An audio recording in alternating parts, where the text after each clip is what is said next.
तो ये सारे फॉर्म्स जो आप देख रहे हो ना, ये वही फॉर्म्स हैं जो आप ज्वाइनिंग के टाइम पे फिल करके हमको देते हो, और हमें इनको बहुत संभाल के रखना होता है क्योंकि हम इसको क्रॉस वेरीफाई भी करते हैं डेट साइन के साथ, ठीक है। तो सारे डॉक्यूमेंट्स वेरीफाई होते हैं, ऐसा बिल्कुल नहीं कि आप फिल करने के बाद इनको ऐसे ही रखा जाता है। हम सारे प्रिंट आउट निकाल के अपने पास रखते हैं। अप्रॉक्स 400 फॉर्म है। अब मैं इसे बताना चाह रही हूँ कि क्या मिस्टेक्स आपको अवॉइड करनी है। पहली, इस तरीके से आपको फॉर्म नहीं भेजना है। ब्लैक प्रिंट क्यों आया है, इसका रीजन यही है क्योंकि जिसने भी ये भेजा है बहुत कम लाइट का यूज करके फोटो खींची, इस वजह से तो ये अवॉइड करना है। इसके अलावा भी आपका जो प्रिंट है ना, एकदम क्लियर होना चाहिए। इसमें प्रिंट क्लियर नहीं है तो इस तरीके से आपको नहीं भेजना है, ठीक है। थोड़ा बहुत ब्लैक होगा चलेगा, लेकिन जो प्रिंट है ना वो आपका क्लियर आना चाहिए फॉर्म में। तो और इसका मतलब क्या होता है फॉर्म फिल कराने का, क्योंकि जितने भी हमारे कंपनी के नॉर्म्स लिखे हुए हैं यहाँ पे, वो आप सबको क्लियर हो। सिर्फ ये मतलब नहीं होता है कि आप यहाँ पे ज्वाइन हो जाओ और नॉर्म्स को इग्नोर करो, ऐसा बिल्कुल भी नहीं होता है, ठीक है। तो आपको यहाँ पे जितने भी रूल्स बताए जा रहे हैं उनको अच्छे से रीड करना होता है, ठीक है। मतलब जितने भी रूल्स आप फॉर्म पहले फिल करते हो, फॉर्म फिलअप करने के बाद आपको आपका काम बनता है कि आप इसके सारे रूल्स को पढ़ो। यहाँ पे वो डेट आपको डालनी है जिस दिन आप ज्वाइन होते हो, जिस दिन आप पेमेंट करते हो, वो कोर्स सबमिशन डेट नहीं डालना है। यहाँ पे आपको फोटो पेस्ट करना होता है। बेसिकली एप्लीकेंट नेम में अपना नेम, एड्रेस में एड्रेस, कॉन्टैक्ट नंबर में नंबर, ठीक है। उसके अलावा आपको जितने भी रूल्स यहाँ पे हैं राइटिंग के सारे पढ़ने होते हैं, और यहाँ पे डेट और साइन करना होता है। यहाँ पे हमारे डेट और साइन होते हैं, हम इसको फॉर्म को चेक करते हैं, सारे फॉर्म्स को चेक करते हैं, देन हम यहाँ पे डेट और साइन करते हैं, ठीक है।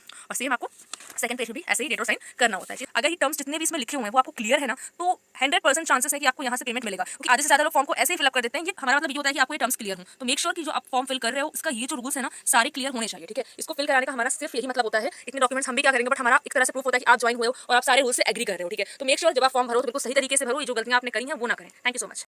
वन इंपॉर्टेंट थिंग, जब भी आप प्रिंट कराते हो तो बिल्कुल ही प्रिंट आपका, और वन इंपॉर्टेंट थिंग, जब भी आप प्रिंट आउट कराते हो तो बिल्कुल क्लियर प्रिंट आउट होना चाहिए, और आप जो पीडीएफ भेज रहे हो वो बिल्कुल क्लियर होनी चाहिए। बिकॉज पीडीएफ से ही आप जो पीडीएफ हमें सबमिट करते हो ज्वाइनिंग के टाइम, मेक श्योर कि बिल्कुल क्लियर होनी चाहिए, बिकॉज उसी पीडीएफ से हम प्रिंट आउट निकालते हैं। अगर आपका पीडीएफ क्लियर है तो ही हमारा प्रिंट भी क्लियर निकलेगा, जैसा कि आप यहाँ पे देख सकते हो, ठीक है। तो मेक श्योर जो लोग भी पीडीएफ भेज रहे हैं बिल्कुल इस तरीके से ही भेजें कि उनका जो पेज है बिल्कुल उन्होंने जिसने भी ये भेजा है, देखिए रितिका ने, तो उन्होंने क्या करा है इस पीडीएफ को बिल्कुल एक्जैक्ट एकदम सही से फोटो खींच के भेजी है। इसीलिए हमारा भी उस फोटो से ये पीडीएफ निकला हुआ है और कितना साफ निकला हुआ है। तो आप लोग को भी ऐसे ही भेजना है पीडीएफ बनाकर, जिसमें पूरा एकदम चारों कॉर्नर आ रहे हो, एकदम क्लियर प्रिंट हो।